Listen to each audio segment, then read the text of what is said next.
So hello, what's up mga ka-lifestyle, magandang araw sa ating lahat. So for today's video mga ka-lifestyle, let's talk about online learning application. So meron tayong question na sasagutin. Actually dati nabigay ko na yung aking opinion dito. In fact, nakagawa ko ng video about sa question na yon. So kung gusto mong malaman, interesado ka, napadaan ka lang sa ating channel, please do like, share, subscribe, then pakihit na rin yung notification bell nang sa gayon ma-notify ka sa susunod na mga interesting video na i-upload ko natin, especially usapang online learning application. Dahil dito mo lang malalaman lahat ng katanungan na problema mo ngayon sa online learning application. So let's proceed. So ano nga ba yung tinutukoy kong tanong? So yung tanong mga ka-lifestyle, anyways bago natin sagutin yan, kamusta na po kayo?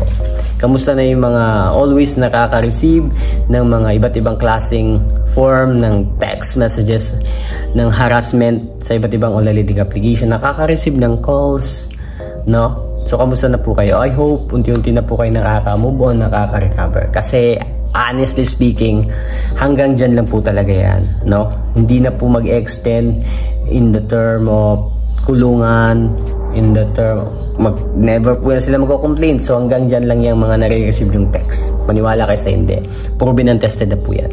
So yung i-relay kong message or opinion mga ka-lifestyle is based on sa clip na napanood ko dati sa TikTok.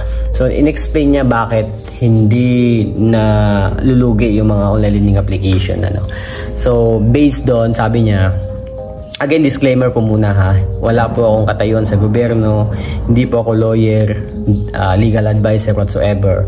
Ordinary person lang ako na naging biktima ng online learning application dati. No, nire-relay lang natin yung mga naging experiences natin. Again ha. So yun, sabi niya doon, nabanggit niya doon, sa 10 online learning application, makinig kayo ha.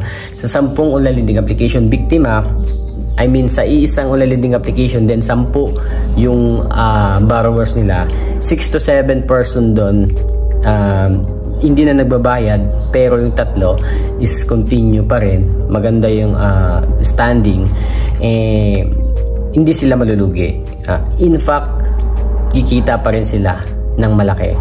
So that's why kung napapansin nyo, napakaraming complaints, meaning to say napakaraming biktima ng online learning application, ano. So lahat yon, of course, hindi na nagbabayad, inabandon na nila yung kanilang mga accounts, but still nag-ooperate pa rin tong mga online learning application na to, especially yung mga malalaking isda talaga. I mean yung mga may pangalan talagang mga online learning application. Ang background niyan 100% napakaraming complaint, no, pero until now nandiyan pa rin nag-ooperate. So yun yung explanation nila, no. So naging explanation ka kung na rin, nirelay ko lang sa inyo. So bakit hindi sila nalulugi, ganun na ba talaga kayaman itong mga online learning application?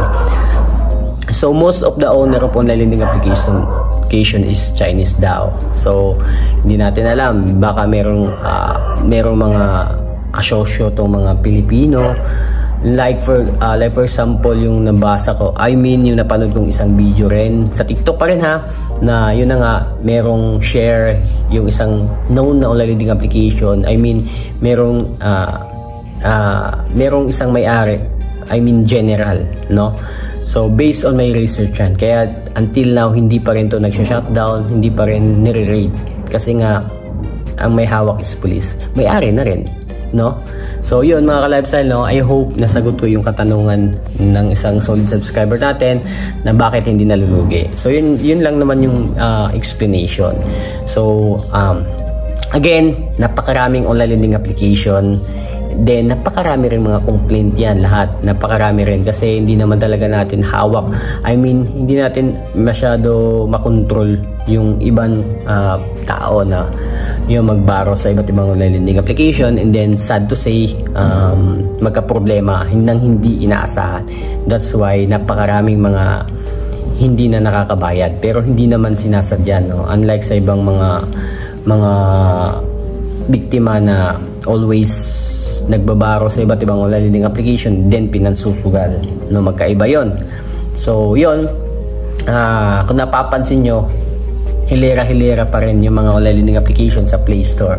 Not only sa Play Store, kahit nga napansin nyo ba yung yung madalas na lumalabas sa mga ads sa Facebook, sa page, no, sa YouTube, kahit panoorin mo tong video na to, tong video na pinapanood nyo ngayon, yung lumalabas na mga ads dito is about online learning application. Nakakatawa nga eh, kasi yung online learning application na moka-moka, di ba ano na yan, kumbaga wala nang license to operate, pero yung ads nila is ang dami pa rin, kumakalat pa rin. I don't know what happening, but I hope sana mabigyan to ng pansin, especially yung mga na-shutdown na sana malinis na yung Play Store para hindi na madagdagan, kasi pag nasa Play Store pa rin yung mga online learning application, marami pa rin mga mag-loan. I-click lang naman yan.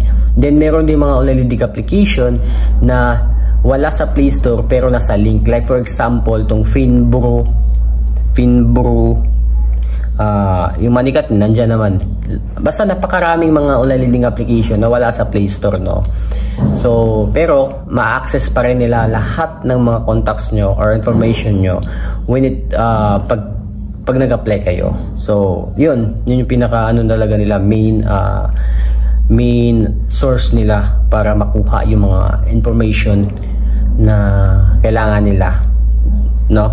So yun mga lifestyle, na share ko lang sa inyo. Again, kung may problema ka sa online learning application, all you have to do lang talaga is share your problem.